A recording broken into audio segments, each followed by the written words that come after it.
안녕하세요. 알아두면 쓸모있는 우드워킹의 정석 유재노입니다. 마감 제품을 효과적으로 이해하는 방법으로 색과 막이라는 두 가지 속성을 이용해서 마감 제품을 네 가지 제품군으로 나누는 것으로 출발했습니다. 지금까지 세 편의 동영상을 통해서 막은 형성되지 않고 재료 속으로 흡수되는 마감 제품, 그리고 막은 형성되지 않고 색만을 변화시키는 마감 제품에 대해서 소개를 드렸습니다. 이제 네 가지 마감 제품 그룹 중에서 투명한 막을 형성하는 마감 제품 그룹과 불투명한 색의 막을 형성하는 마감 제품 그룹 두 가지가 남았군요. 남은 두 가지 마감 제품 그룹의 공통점은 바로 막이 형성된다는 점입니다. 아마도 오늘날의 생활 속에 사용되고 있는 많은 가구들이 대부분은 막이 형성되는 마감 제품으로 마감이 되었다고 해도 무리가 없을 만큼 막은 마감 제품에서 아주 중요한 요구 조건이라고 할 수 있겠습니다. 먼저 투명한 막을 형성하는 마감 제품을 소개해드리기 전에 막에 대해서 좀 더 살펴볼까 합니다.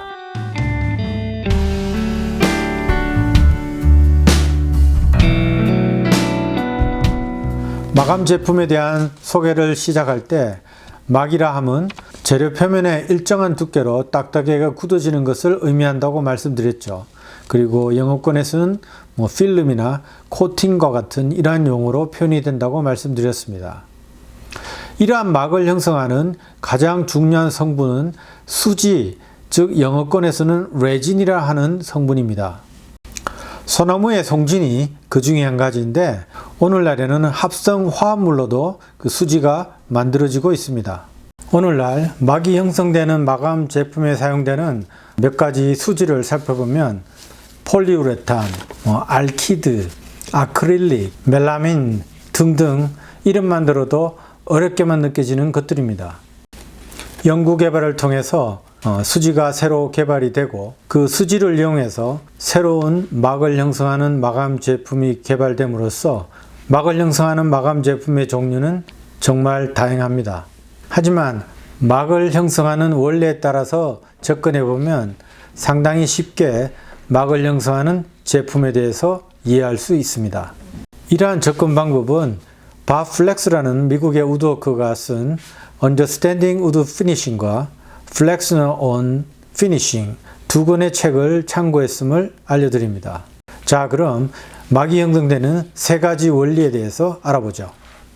첫 번째 방식은 증발 방식입니다. 영어권에서는 evaporation이라고 하죠.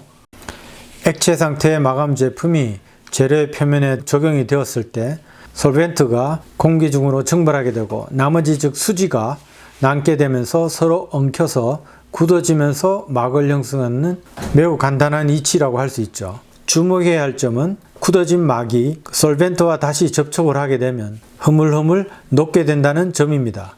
증발 방식으로 형성된 1차 막 위에 새롭게 동일한 증발 방식의 마감 제품을 적용하면 어떤 현상이 일어날까요?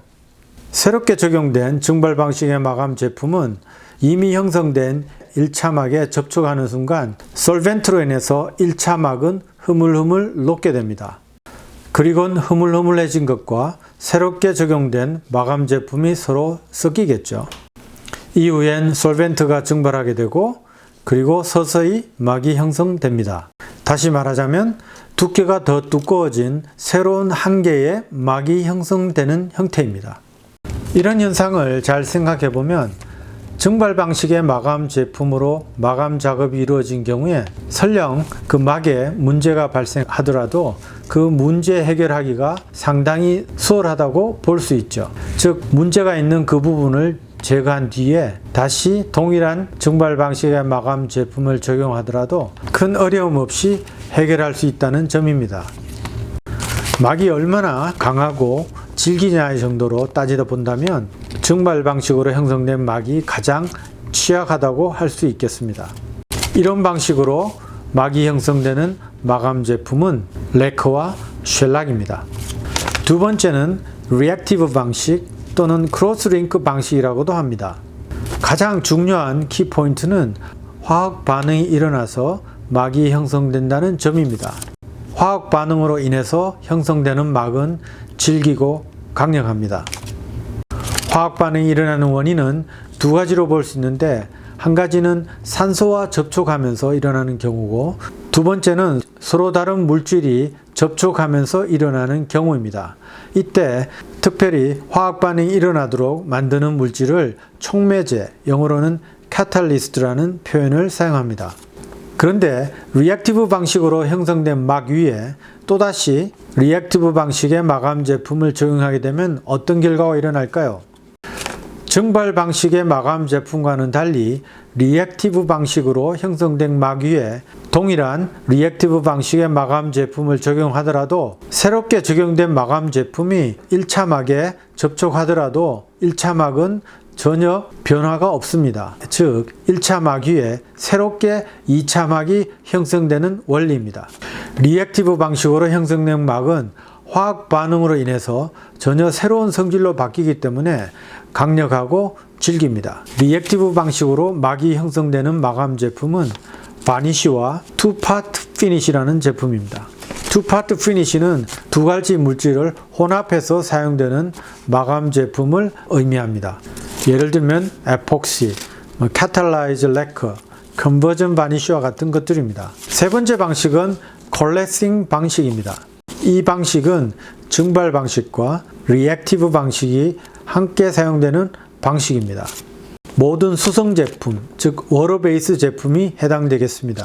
수성 마감 제품, 즉 워터 베이스 마감 제품을 좀 더 쉽게 설명하기 위해서 단순하게 표현해 보겠습니다. 물, 그리고 물보다 늦게 증발하는 솔벤트, 그리고 그 속에는 작은 공 모양의 덩어리가 있는 것을 수성 마감 제품, 워터 베이스 마감 제품이라고 상상해 보죠.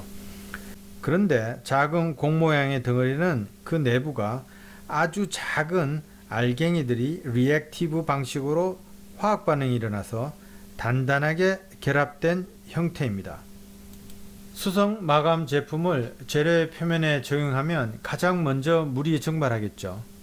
그리고 나면 물보다 늦게 증발하는 솔벤트가 남게 되고, 작은 공 모양의 덩어리의 겉면이 이러한 솔벤트로 인해서 흐물흐물 녹게 됩니다.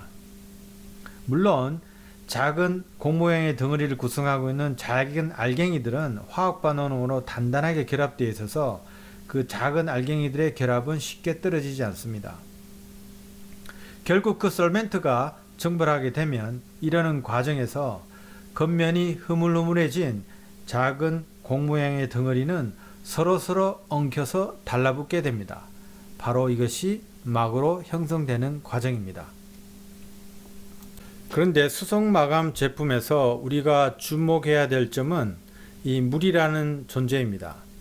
사실 수성 마감 제품을 적용할 경우에 즉 액체 상태에서는 물을 이용해서 제거할 수 있지만, 일단 수성 마감 제품이 굳어져서 막으로 형성된 이후에 물을 접촉해도 그 막은 쉽게 제거하기가 어렵습니다. 바로 그 막이 리액티브 방식으로 형성된 막이기 때문이죠. 자, 그럼 수성 마감 제품으로 형성한 1차 막 위에 추가로 수성 마감 제품을 적용하면 어떻게 될까요? 리액티브 방식과 마찬가지로 1차 막 위에 새롭게 2차 막이 형성이 됩니다. 오늘은 막이 형성되는 세 가지 방식에 대해서 알아보았습니다. 요약을 하자면 첫 번째는 증발 방식. 증발 방식으로 막이 형성되는 마감 제품은 레커와 쉘락입니다. 두 번째는 리액티브 방식이었죠. 화학 반응으로 단단하게 결합된 막이 형성되는 리액티브 방식의 마감 제품은 바니쉬와 투파트 피니쉬입니다. 세 번째는 콜레싱 방식입니다. 모든 수성 제품, 워터 베이스 마감 제품이 해당되죠. 증발 방식과 리액티브 방식이 모두 적용된 방식인 셈입니다. 다음 시간에는 투명한 막이 형성되는 마감 제품에 대해서 알아보겠습니다. 시청해 주셔서 감사합니다.